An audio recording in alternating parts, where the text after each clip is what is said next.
Para hadirin yang terhormat, kita akan memasuki acara selanjutnya, yaitu Lunch Symposium KONAS 19 Perhati KL 2022 dengan tema Pediatric Allergic Rhinitis.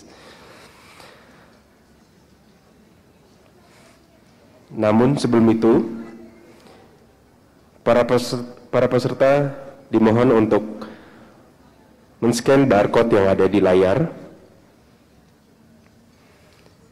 Barcode ini di dalamnya ada berisi absensi dari Lunch Symposium pada hari ini.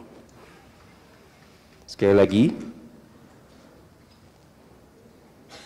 para peserta simposium diharapkan untuk men-scan barcode yang ada di layar untuk mengisi absensi pada Lunch Symposium pada siang hari ini.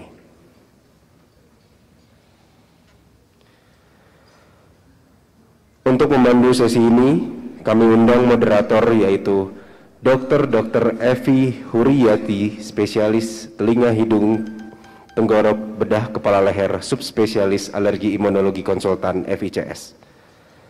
Kepada Dr. Evi, kami persilakan untuk memulai acara. Bismillahirrahmanirrahim. Assalamualaikum warahmatullahi wabarakatuh. Alhamdulillahirrabbilalamin. Sampai siang ini kita masih diberi kesempatan oleh Allah untuk meneruskan acara simposium kita. Terima kasih kepada Profesor Dr. Sejawat yang telah memberi kesempatan kepada kami untuk menjadi moderator. Siang ini Lunch Symposium dari Dexa Medica akan mempersembahkan topik Allergic Rhinitis in Children, a multi-morbidity disease, focus on intranasal steroid and leukotriene, dengan pembicara Dr. Niken Lestari Purbonegoro, SPTHT KL Konsultan. Kami persilakan kepada Dr. Niken.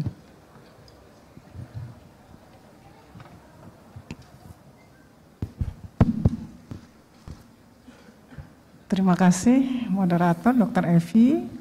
Assalamualaikum warahmatullahi wabarakatuh. Salam sejahtera. Selamat siang Profesor Dr. Sejawat, Bapak Ibu sekalian. Pada kesempatan ini saya mendapat tugas dari Panitia KONAS untuk menyampaikan materi pada Lunch Symposium siang ini.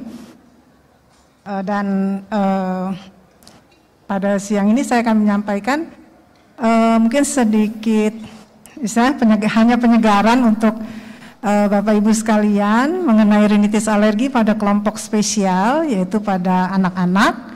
Jadi topik saya pada siang ini adalah Allergic Rhinitis in Children, a Multimorbid Disease. Rinitis alergi pada anak merupakan suatu penyakit multimorbiditas.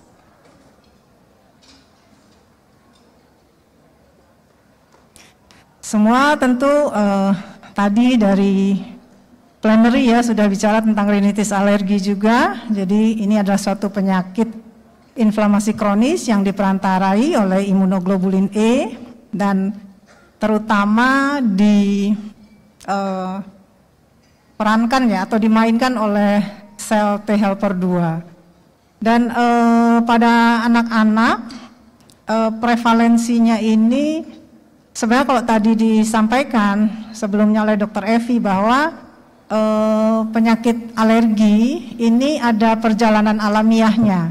Begitu juga dengan penyakit rinitis alergi. Jadi bisa dilihat mungkin di bagian ini ada atopic march bahwa rinitis alergi itu mulai di grafik yang warna orange ya, oranye. Dia mulai di usia 5 atau 6 tahun, jadi prasekolah ya. Jadi kalau prevalensinya pada 3 tahun itu sekitar 5% ya. Jadi kalau pada 1-2 tahun itu hampir jarang sekali. Jadi kadang-kadang mungkin kita itu overdiagnosis pada anak usia 1 tahun. Jadi dia akan mencapai biasanya puncaknya itu di adolescent di usia 20 tahun. Satu studi studi multicenter ya, ini International Study on Asthma and Atopic atau Allergic Children, didapatkan prevalensi sebesar 8,5% pada usia 6-7 tahun dan meningkat menjadi 14% pada usia 13-14 tahun. Dan sebelum pubertas ini lebih sering terjadi pada laki-laki, sementara ini dari kepustakaan menyatakan kalau setelah pubertas itu banyak ditemukan pada wanita. Nah, ini adalah fenotipe. Jadi rinitis alergi ini sekarang mulai masih terus diteliti. Jadi berbagai fenotipe dikemukakan. Dulu kita kenal adalah rinitis alergi seasonal, musiman, dan rinitis alergi perennial. Kemudian klasifikasi lagi yang mungkin secara umum kita gunakan adalah intermittent dengan persisten.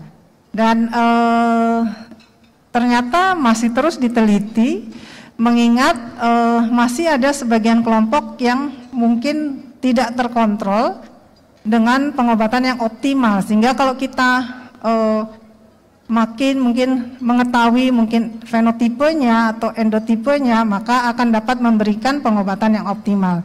Jadi mulai dikembangkan lagi fenotipe berdasarkan dari sensitisasinya, apakah ini monosensitisasi atau polisensitisasi. Kemudian tadi yang disampaikan oleh Dr. Melati, fenotipe yang lain adalah ini rinitis alergi dengan local allergic rhinitis, dan fenotipe yang baru lagi ini adalah single atau ini multimorbiditas. Jadi ini merupakan salah satu fenotipe rinitis alergi. Dan kita tahu apa itu multimorbiditas, jadi adanya sekumpulan atau muncul yang ditemukan bersamaan berbagai penyakit pada seseorang atau pada satu individu. Misalnya saya yakin ini pasti sering Bapak Ibu temukan dalam praktek sehari-hari, pasien anak dengan mungkin gambaran allergic signernya jelas ya, kemudian diperiksa kongkanya edema dengan sekret serus, skin prick testnya positif, dan ternyata dia memiliki konjungtivitis atau bahkan juga disertai asma, atau bahkan juga disertai dermatitis atopi. Kemudian apabila kita lihat sebagai dokter THT, mungkin kita akan melihat pasien ini mungkin mengalami gangguan pada telinga, baik itu gangguan fungsi tuba atau bahkan sampai otitis media efusi. Kemudian juga disertai rhinosinusitis kronis, hipertrofi adenoid dan tonsil. Kemudian juga gangguan tidur, ya, dikatakan bahwa anak-anak dengan rinitis alergi memiliki faktor risiko atau memiliki risiko 5-7 kali lebih banyak daripada yang tanpa rinitis alergi dalam mengalami OSA ataupun sleep disordered breathing, ya. Kemudian juga seringkali anak ini juga mengalami suatu sindroma pollen food allergy. Jadi ini cross reaktivitas antara serbuk sari dengan makanan, alergi makanan dengan serbuk sari. Dan semua multimorbiditas ini ternyata dari satu penelitian mechanism of the development of allergy. Jadi studi ini mendapatkan bahwa mekanisme yang paling diduga berperan yang mendasari adanya multimorbiditas ini adalah adanya suatu inflamasi yang diperankan atau inflamasi tipe 2 yang diperankan oleh sitokin-sitokin terkait dengan sel T helper 2 yang diawali dengan, di gambar ini kita bisa lihat, yang diawali dengan adanya defek pada epitel, baik akibat alergen ataupun akibat polutan ataupun stimulus eksternal yang akan memicu defek epitel ini akan memicu sel epitel untuk mensekresikan sitokin yang akan peran sebagai alarmin ini nanti akan memodulasi tipe inflamasi yang terkait dengan pemicunya. Jadi kalau pemicunya alergen, maka sitokin ini akan memicu respon imun inflamasi tipe 2 yang nantinya dia akan mengaktifasi atau menginisiasi innate lymphoid cell untuk mengaktifasi sel T helper 2 dan melepaskan sitokinnya dan terjadi respon inflamasi tipe 2. Dan ini saat ini yang terbaru juga adalah satu metode untuk mencari fenotipe dari rinitis alergi, ya, seperti yang tadi saya sampaikan bahwa fenotipe ini terus dikembangkan untuk mendapatkan satu gambaran khas yang mungkin nanti bisa membantu dalam menegakkan atau memilih obat terapi yang tepat bagi kasus-kasus yang sulit terkontrol. Dan ini dengan cara latent class analysis, jadi melakukan sekuensial. Jadi misalnya rinitis alergi ini pertama dipisah alergi terhadap house dust mite atau pollen, kemudian dari yang pollen dilihat lagi alergi terhadap apa. Jadi beberapa level dipisahkan. Dan dari penelitian ini dia mendapatkan bahwa yang terbanyak itu ternyata adalah fenotipe rinitis alergi yang monosensitisasi dengan rumput disertai dengan konjungtivitis. Kemudian yang berikutnya terbanyak adalah rinitis alergi yang sensitisasi terhadap house dust mite yang memiliki komorbid asma. Dan kemudian selanjutnya ada yang dengan tonsil dan adenoid, ataupun ini ada yang polisensitisasi disertai konjungtivitis. Jadi sekarang untuk mendapatkan terapi yang lebih baik maka dibutuhkan mungkin klasifikasi yang lebih akurat lagi, ya. Jadi tidak hanya mungkin sekedar intermittent persistent, tapi dilihat lagi jenisnya, sensitisasinya apa, dan penyakit penyertanya apa. Nah, ini yang merupakan tantangan bagi kita adalah bahwa semakin banyaknya penyakit multimorbiditas pada rinitis alergi itu, maka akan semakin berat derajat dari penyakit rinitis alergi ini tersebut, dan tentunya itu akan menyebabkan meningkatnya dampak terhadap kualitas hidup, kemudian juga terhadap penggunaan obat dan juga terhadap pembiayaan dari pasien itu. Nah, bagaimana dengan tata laksana rinitis alergi pada anak yang merupakan penyakit multimorbiditas?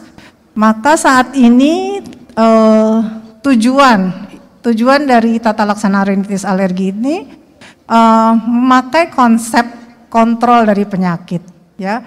Dan ini dinyatakan lebih mudah digunakan dalam praktek sehari-hari. Jadi mudah penggunaannya hanya dengan menggunakan skala FAS 1-10. Apabila kurang dari 5 maka ini rinitis alergi terkontrol. Apabila nilainya lebih dari 5, TNSS lebih sama dengan 5, maka ini tidak terkontrol. Dan sama mungkin dengan pembicara sebelumnya bahwa tata laksananya ini meliputi edukasi, kemudian allergen avoidance dan kontrol lingkungan, farmakoterapi, dan juga alergen spesifik imunoterapi. Dan tentunya dalam memberikan tata laksana tidak sama untuk setiap pasien. Tadi disampaikan kita ada juga dalam tata laksana rinitis alergi konsep precision medicine. Jadi pada saat kita awal mendiagnosis dan ingin memberikan terapi, kita harus sudah memberikan prediksi bagaimana kira-kira keberhasilan terapi yang akan kita berikan. Kemudian kita harus juga mengajak, ya, partisipasi pasien atau orang tuanya untuk kira-kira bagaimana compliance dan adherence-nya terhadap tata laksana yang akan diberikan. Kemudian juga harus menerapkan prinsip preventif bahwa terapi yang kita berikan ini dapat mencegah Jadi bisa mencegah eksaserbasi atau tadi mencegah kondisi United Airway Disease apabila pasien ini disertai asma. Dan yang terakhir prinsipnya adalah personalized. Jadi tergantung dari kondisi pasien itu secara individu. Ini mungkin mengenai farmakoterapi, berbagai jenis obat yang terbukti efikasinya ya untuk gejala-gejala rinitis alergi. Bisa dilihat bahwa yang positifnya paling banyak nih adalah intranasal kortikosteroid yang dikombinasikan dengan intranasal antihistamin ya. Namun demikian obat ini belum tersedia ya. Walaupun tadi saya lihat presentasi Kopmas ini sedang tapi belum tersedia di Indonesia. Dan obat kedua yang superior adalah kortikosteroid intranasal ya. Jadi kita tahu bahwa kortikosteroid intranasal ini masih merupakan terapi pilihan pada rinitis alergi, baik itu dewasa ataupun pada pasien anak. Dan ini kita lihat bahwa intranasal kortikosteroid ini lebih efektif dalam mengkontrol rinitis, gejala-gejala rinitis alergi, ya. Bahwa tadi tujuannya adalah kontrol dari rinitis alergi dan ini lebih efektif dibandingkan dengan antihistamin ataupun montelukast. Dan kemudian bahwa preparat-preparat yang terbaru seperti fluticasone dan mometasone furoat ini semua memiliki bioavailabilitas yang sangat-sangat rendah sehingga tidak masuk ke dalam sirkulasi dan dianggap ini sangat sesuai atau cocok untuk diberikan kepada pasien anak. Dan sudah dari penelitian sudah terbukti tidak mempengaruhi tumbuh kembang dari anak tersebut, baik tinggi badan ataupun penekanan HPA aksis. Dan masalahnya sebenarnya pada anak ini adalah ternyata bahwa kepatuhan atau ketaatan pada penggunaan obat ini merupakan isu pada pasien-pasien anak ya. Karena tentunya kalau kita berikan intranasal steroid, yang pasti yang menggunakan adalah orang tuanya, anaknya mungkin belum bisa kalau usianya masih muda. Jadi sehingga penggunaan ini masih merupakan masalah, artinya untuk mendapatkan kepatuhan dan ketaatan pasien dalam penggunaan intranasal kortikosteroid. Ini satu penelitian, karena tadi kita bicaranya bahwa rinitis alergi pada anak lebih sering merupakan suatu penyakit multimorbiditas. Dan dikatakan, kepustakaan mengatakan bahwa intranasal kortikosteroid ini yang diberikan pada rinitis alergi disertai asma ternyata dapat memperbaiki asma, ya, gejala-gejala asma dan juga efektif untuk konjungtivitis. Ini penelitian pasien rinitis alergi yang disertai asma yang diberikan mometasone furoat. Dan penelitian ini memang secara subjektif ya karena menggunakan kuesioner, jadi penilaiannya, outcome-nya itu dari penilaian kuesioner dan kuesioner yang digunakan adalah RIN asma kuesioner. Jadi kuesioner ini ada 3 komponennya. Komponen pertama itu upper airway komponen, yang komponen keduanya lower airway komponen dan komponen ketiga adalah global score-nya. Dan ternyata dengan pemberian mometasone itu perbaikan tidak hanya terjadi di upper airway komponen. Jadi di skor yang lower airway juga terjadi perbaikan dan kemudian juga di global score-nya. Ya, jadi dikatakan bahwa dengan pemberian intranasal kortikosteroid ternyata scoring dari gejala-gejala asma ini juga menurun. Jadi dikatakan bahwa dalam penelitian ini untuk perennial, untuk persisten allergic rhinitis, intranasal kortikosteroid bisa memperbaiki ya atau menurunkan gejala-gejala dari komorbid asma. Sedangkan untuk leukotriene reseptor antagonis ini memang dinyatakan di guidelines bahwa ini adalah obat yang direkomendasi untuk digunakan pada rinitis alergi yang disertai dengan asma. Dan ada satu penelitian menggunakan mometasone yang dikombinasikan dengan montelukast. Dan ini adalah penelitian pada pasien rinitis alergi yang disertai OSA dengan memberikan mometasone furoat dikombinasikan dengan montelukast secara signifikan dapat memperbaiki gambaran dari OSA-nya melalui parameter PSG-nya dan juga dari gejala mendengkurnya dan juga mouth breathing-nya, dan juga pada pasien ini juga disertai komorbid hipertrofi tonsil, juga dia mengurangi ukuran dari tonsilnya. Ini adalah guidelines, jadi kalau tadi mungkin disampaikan tadi di plenary guidelines itu untuk 12 tahun ke atas. Ini guidelines yang didapatkan dari British Society, British Rhinology Society. Ya, ini memang guidelines khusus untuk pediatrik. Di sini dapat terlihat bahwa di sisi sana ada saline douching. Jadi memang untuk pasien anak direkomendasikan pemakaian cuci hidung karena sebagian besar rinitis alergi pada anak adalah rinitis alergi multimorbiditas, di mana ada hipertrofi adenoid, di mana seringkali ada rhinosinusitis kronis, sehingga perlu penggunaan cuci hidung, ya. Dan kemudian obat pada anak-anak di sini dikatakan memang pilihannya adalah pertama antihistamin atau antihistamin oral atau nasal, karena memang tadi intranasal steroid ini untuk anak-anak mungkin penggunaannya agak sulit, ya. Kemudian baru step up ke kortikosteroid, kemudian apabila masih tidak respon optimal, step up lagi dengan add-on terapi. Namun ini bisa dilihat bahwa panahnya bisa bolak-balik, ya. Jadi ini mungkin tergantung obat apa yang dipakai lebih dulu. Jadi bisa step up dan step down. Dan ini sebagai simpulan bahwa fenotipe multimorbiditas rinitis alergi itu dapat ditemukan di setiap kelompok usia pada anak. Jadi bisa mulai dari usia prasekolah, usia sekolah, dan usia adolesen. Kemudian fenotipe multimorbiditas rinitis alergi ini memang diasosiasikan dengan inflamasi tipe 2. Namun apakah hanya inflamasi tipe 2 saja, itu masih terus dipelajari.